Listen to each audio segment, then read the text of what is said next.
믿음으로 이루어진 사람의 그 삶의 모습은 정체되어 있는 것이 아닙니다. 끊임없이 발전하고 발전하는 그런 모습. 이 정도면 됐겠지라고 안주하는 것이 아닙니다. 이제 나는 의로워졌습니다. 됐습니다. 그럴 수 없다는 겁니다. 로마서 4장은 믿음으로 의로워진 가장 기본적인 중요한 원리를 말씀하셨습니다. 아브라함이 믿음으로 의로워졌고 믿음으로 의로워진 증거로 할례를 받았다. 이렇게 말씀을 하시면서 예수가 죽은 자 가운데서 다시 살아난 것 믿으면 의로워진다. 예수가 죽은 자 가운데서 살리신 하나님을 믿으면 의로워진다라고 이렇게 가르쳐 주시면서 믿음으로 의로워진 사람은 5장 1절에서 말합니다. 우리가 믿음으로 의롭다 하심을 받았으니 우리 주 예수 그리스도로 말미암아 하나님과 화평을 누리자. 화평을 누린다는 말은 나누어져 있었고 두 조각 난 그 상태가 예수님이 피 흘려 죽으시고 부활하시고 그 예수를 믿음으로 의로워진 우리는 한 손에는 하나님의 손을 잡고 한 손은 예수님의 손을 잡고 이제 우리는 하나 되었습니다. 어떤 의식으로 하나 된 것이 아니라 실제로 하나 되었습니다. 마치 아버지와 아들이 하나 된 것처럼 혈육이 된 것처럼 하나님은 나와 이제 하나 됐습니다. 내 스스로 하나 될 수 없었지만 예수님이 피 흘려 죽으시고 부활하신 그 사건을 통하여 나는 하나님과 하나 되었습니다. 화평하게 됐습니다. 그걸 누리라는 겁니다. 하나 되면 나누어지지 않습니다.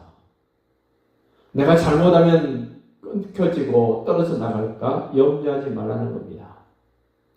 내가 설사 실수하고 조금 죄를 지었을지라도 회개하면 되지 그 죄 때문에 잘려지거나 끊겨지지 않는다는 것을 강조하면서 하나님과 화평을 누리자. 성령의 인도하심이 아니면 예수를 그리스도라고 고백할 수 없는데 우리가 하나님과 하나 되고 화평하게 된 것은 예수님 때문도 되지만 성령님의 역사가 아니면 우리는 결코 예수가 그리스도로 믿어지지 않을 뿐만 아니라 예수가 믿어지면 하나님과 화평할 수 없는데 하나님의 사랑 때문에 화평하게 됐습니다. 예수님의 은혜 때문에 화평하게 됐습니다. 성령의 인도하심 때문에 우리는 하나님과 화평하게 됐습니다. 믿음으로 의로운 단계에서 한 단계 더 올라가서 이제는 하나님과 화평을 누리는 단계로 빨리 성장하시고 성숙되시기를 바랍니다. 이제는 또 한 번 얘기합니다. 또한 그로 말미암아 예수 그리스도로 말미암아 하나님과 화평으로 말미암아 우리가 믿음으로 서 있는 이 은혜에 들어감을 얻었다. 우리는 은혜로 구원받았습니다. 은혜는 엄청나게 큰 바다입니다. 조그마한 어떤 물그릇에 있는 은혜가 그 정도가 아닙니다. 은혜는 엄청난 바다보다 더 큰 하나님의 은혜, 예수님의 은혜입니다. 그 은혜에 들어감을 얻었다. 그 은혜 안에 들어가서 보면 엄청나게 많은 좋은 것들이 있습니다. 하나님 이렇게 준비해 놓으셨구나. 이것들이 다 나에게 주시려고 만들어 놓으신 것들이구나라는 것을 깨닫게 됩니다. 믿음으로 의로워진 사람들은 이 은혜의 바다로, 은혜의 보좌로 나가셔서 거기서만 바라볼 수 있는 하나님의 영광을 볼 수 있기를 바랍니다. 그래서 2절 끝에 그럽니다. 하나님의 영광을 바라고 즐거워하느니라. 신앙생활을 하는 사람은 어떻게 보면 참 표현을 그래서 죄송합니다만 찌질이 같은 신앙생활을 합니다. 자유도 없고 기쁨도 없고 그냥 찌들어 있는 그런 신앙생활. 그건 오늘 뭐라 그럽니까? 믿음으로 의로워진 사람은 하나님과 화평을 누릴 뿐만 아니라 은혜에 들어갔으니 하나님의 영광을 바라보면서 즐거워하라. 신앙생활은 즐거운 겁니다. 인상 쓸 이유가 없습니다. 한숨 쉴 일이 없습니다. 왜냐하면 하나님은 변함이 없습니다. 예수님의 은혜도 변하지 않습니다. 성령의 역사도 변하지 않습니다. 그런데 내 기분이 좀 바뀌고 내 환경이 좀 어려워지면 하나님의 영광이 마치 없어진 것처럼 이상한 마음이 들고 이상한 생각을 하고 이상한 표정을 합니다. 우리는 기억해야 됩니다. 내 형편, 처지, 감정, 환경하고는 전혀 상관없이 하나님의 영광은 여전히 영광스럽습니다. 그 영광을 보고 즐거워하는 겁니다. 내 주머니 사정 때문에 괴로운 것이 아닙니다. 내 건강 때문에 슬픈 것이 아닙니다.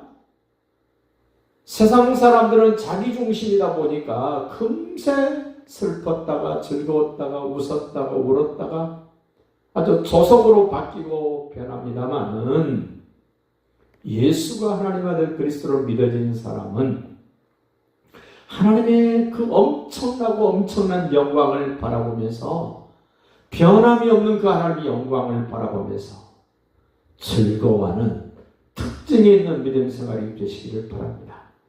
오늘 즐거워한다는 말을 3번이나 강조를 합니다. 3절 보십시오.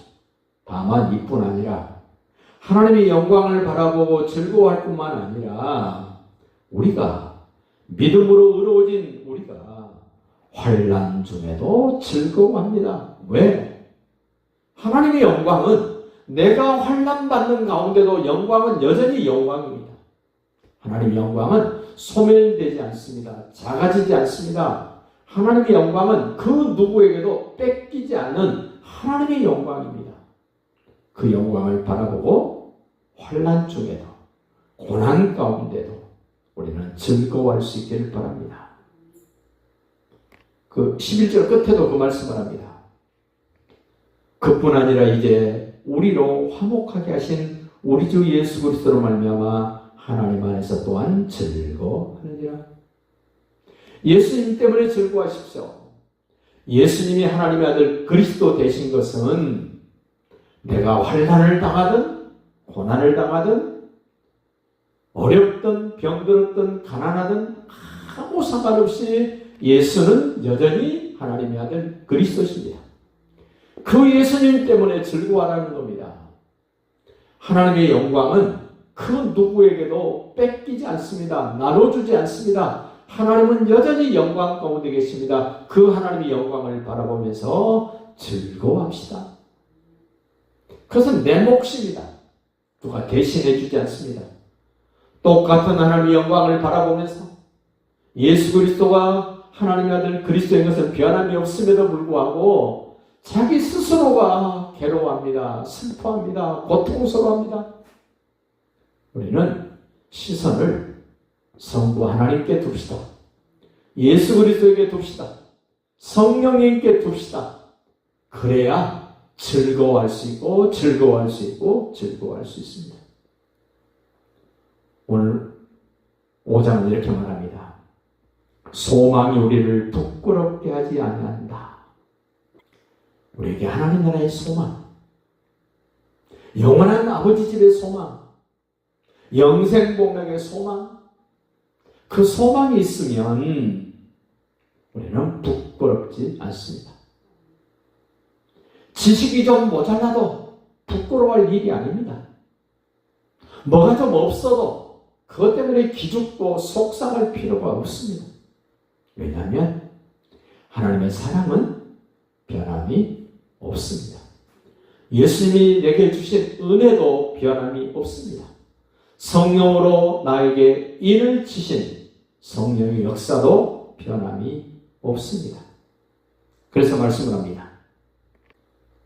우리에게 주신 성령으로 말미암아 하나님의 사랑이 우리 마음에 부음바 됐다. 저는 이 부음바 됐다는 말을 인도본 사거리 옛날에 어떤 분이 넓은 사거리, 큰 그 사거리에서 포크레인으로 땅을 파고 있었습니다. 근데 갑자기 물 기둥이 솟구친 거예요.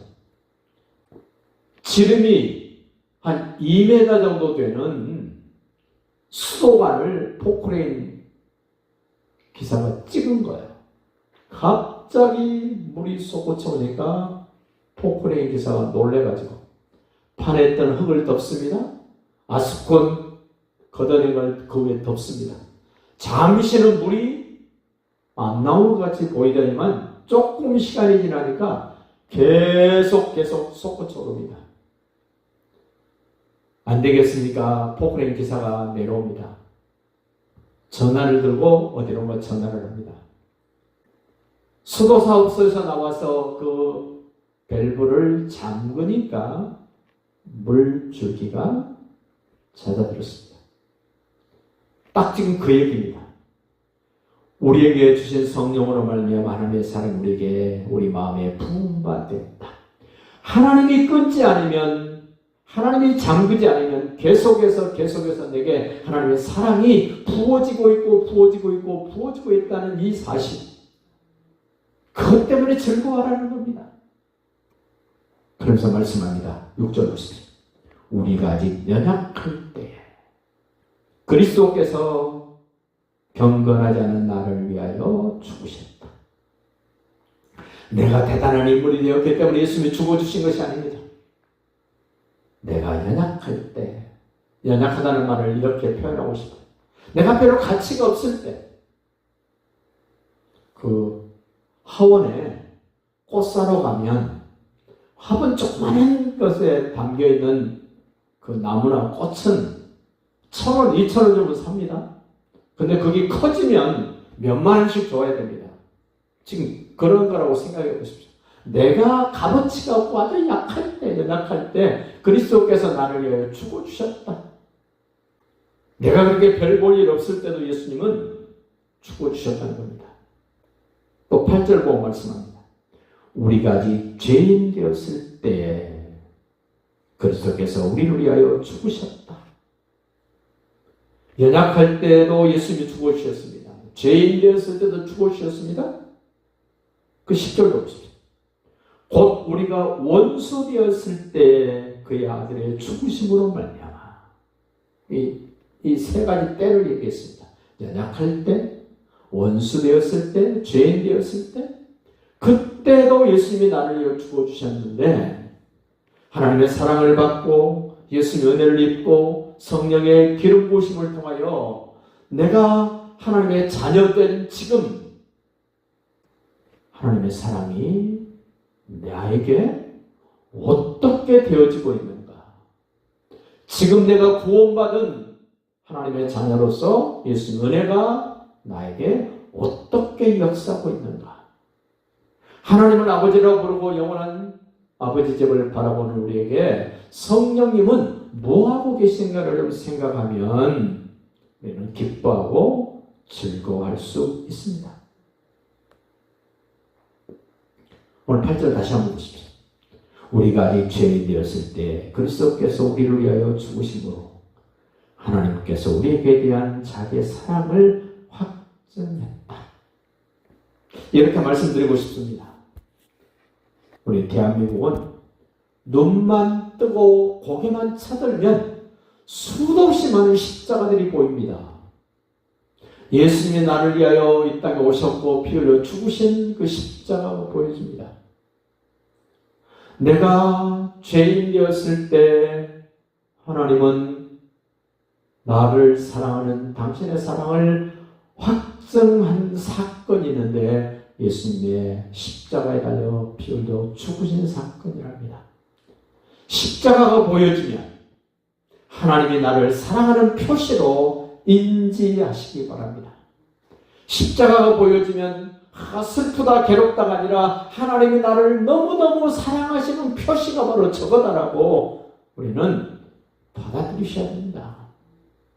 옛날 우리 선배 신앙인들은 십자가라고 보면 괴롭다 그랬습니다. 슬프다 그랬습니다. 그러나 분명히 우리는 알아야 됩니다. 하나님의 사랑이 내게 부음받고 나를 사랑하신 확실한 표시가 아주 십자가였다. 우리는 좀 생각이 바뀌어야 됩니다.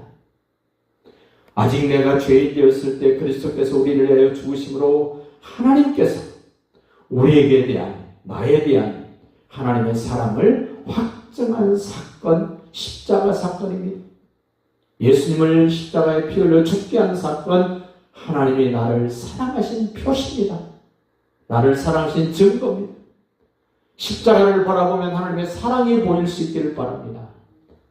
어디서든지 십자가가 보여지면 예수님의 죽으심과 하나님의 사랑이 연결되어서 내가 이렇게 사랑받고 있는 사람, 예수님이 엄청난 대가를 지불해 준 사람이라는 의식을 가지시고 힘을 내시기 바랍니다. 11절 말씀을 보고 마칩시다. 그뿐 아니라 이제 우리로 화목하게 하신 우리 주 예수 그리스도로 말미암아 하나님 안에서 또한 즐거워하느니라. 우리는 예수 빼면 아무것도 아닙니다. 내게서 예수님이 떠나버리시면 나는 정말 별 볼 일 없는 쭉정입니다. 아니, 쭉정이보다 더 형편이 없습니다.